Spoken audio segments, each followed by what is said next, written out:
Ako nga pala si Staff Sergeant Ranger M. Lopez, 868226, Quartermaster Philippine Army. Ito nga pala, assign ng SRS, FSRR, Philippine Army. Ang designation ko dito, ako yung Rappel Master dito sa ginagawa natin mountaineering dito sa SRS. So ano yung ginagawa natin? Itong activity na to, ito yung tinatawag natin na ascending. No, mayroon tayong dalawang static line na paakyat, no. In case na hindi tayo makadaan kasi natrap tayo dito sa paligid, ito yung mga way para makaakyat tayo dyan sa taas para ma-accomplish natin ang mission. So anong mga equipment na kailangan? Yung equipment natin, no, nagde-depend tayo sa height ng bundok. Itong tali na to, nasukat ko ito na sa 80 meters at ito. Ngayon, mayroon tayo ditong carabiner, isa, o snapling. Pero itong isa, wala ito.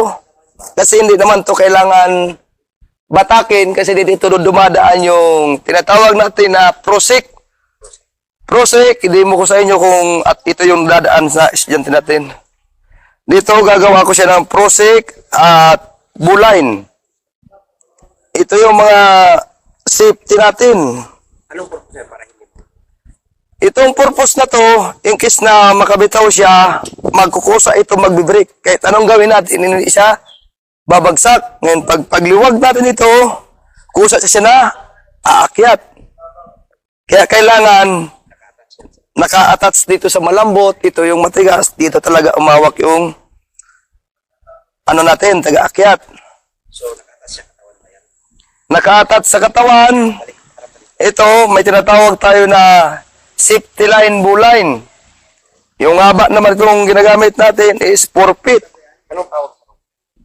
Yung tinatawag nito, itong rope na to, ito yung tinatawag natin na utility rope. Kailangan ba talaga lalo mag-equip din ng ganyan pag mag-operate? Yes, kasi marami tayong pagsubok na napagdaanan, napipilyor tayo dahil sa mga lugar o daanan na bigla tayong natrap, hindi tayo makaalis.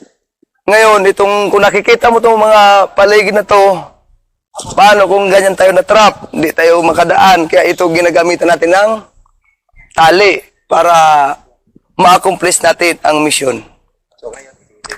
So ngayon, ito, i-demo ko yung prosek kung paano natin gawin para makakyat na itong rangers natin. Ito, prosek, ito ang tinatawag natin na buline. Itong sistema na itong pagtali na to, kusa itong aakyat, kusa siyang magbe-break in case na makabitaw. Ngayon, ito naman na buline na ito, ngayon, itong buline na gagawin ko, ito yung magbadala sa kanya sa paakyat. Itong prosek na ginawa ko, itutulak niya ito, paakyat, na hindi na niya aawakan. Ito. Ito yung buline, no? Buline. Gagawa tayo ng loop. Isuot natin. No, itatawid natin dito sa static line at ibabalik lang natin. Yun ang tinatawag natin na buline. Ngayon, Anong purpose ng kulay? itong bulay, itong pinaka-shifting tali natin. Ang purpose nito, ito yung taga-hila paakyat dito sa prosek natin. Ngayon, ito, may sobra siya. Para sigurado tayo, gagawa pa tayo ng overhand para hindi talaga siya kakalas. Okay, subukan natin. So ngayon, ipiperform ni Ranger Ayawon itong ascending natin ng SR class 223. Okay, Ranger. Yung pangalan nito, itong tinatawag natin na Jungle Mountaineering ng Scout Ranger Course. Lahat ng Scout Ranger na nagdadaan dito, talagang dadaanan nila to kasi ito yung pinaka... Kanan doon, yung doon sa taas ka magbabase. Ang Doon, tayo. isa. Cut. Yung hawakan ng isa. So, Yan, yung sa'yo. Brad, Uy, boss, ayaw mo na.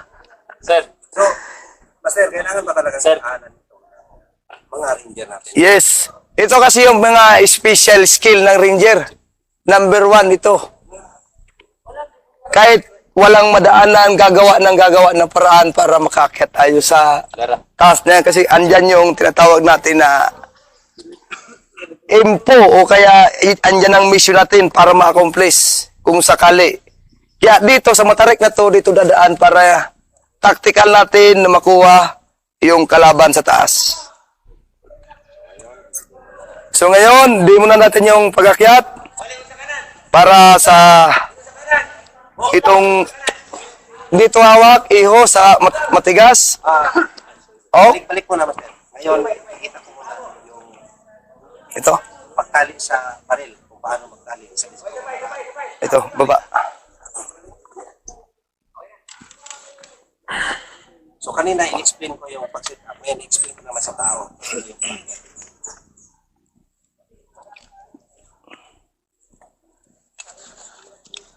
Ngayon, no, Kanina, in-explain ko. kanina, Wait lang. Ranger, ako kanina. lulubat.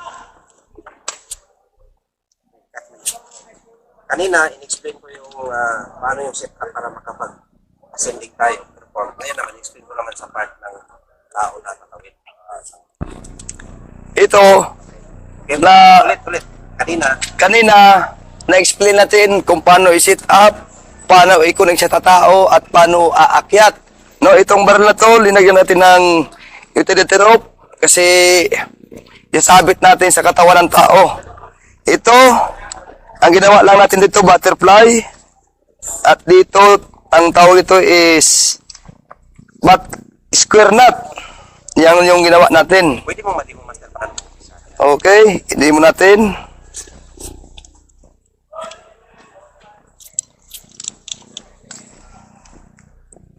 Ito, ang tawag dito is hawak mo na, Ranger. Gumawa ako ng loop at ginawa ko siyang single butterfly. Ipinasok.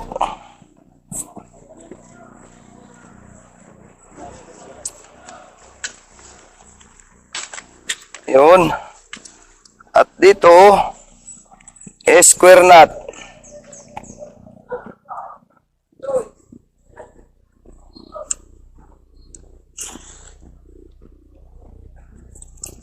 So, isang loop. Isang loop at binalik natin sa dati. Ayan, okay na yung baril. Oh. Naman is, Igpitan lang natin ng konti. Okay. Ito, ilagay natin sa kanya para sa preparation ng pag-akyat. Okay. Okay, Ranger. Ready? Dito ka iyo aakyat ay hawak sa matigas. Ito, kung nakikita nyo, gusa siyang aakyat at naila siya ng bulay na ginawa natin.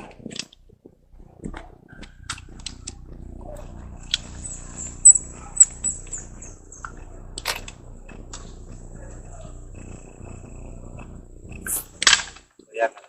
Ayan na, nag-start na siya, paakyat na, dahan-dahan. Mag-ingat. So, yun lang sabihin mo. So, yun lang ang masasabi ko sa akin ito. Yun lang ang masabi ko sa ascending na to at maraming salamat. Ano? Padak! Padak! Padak!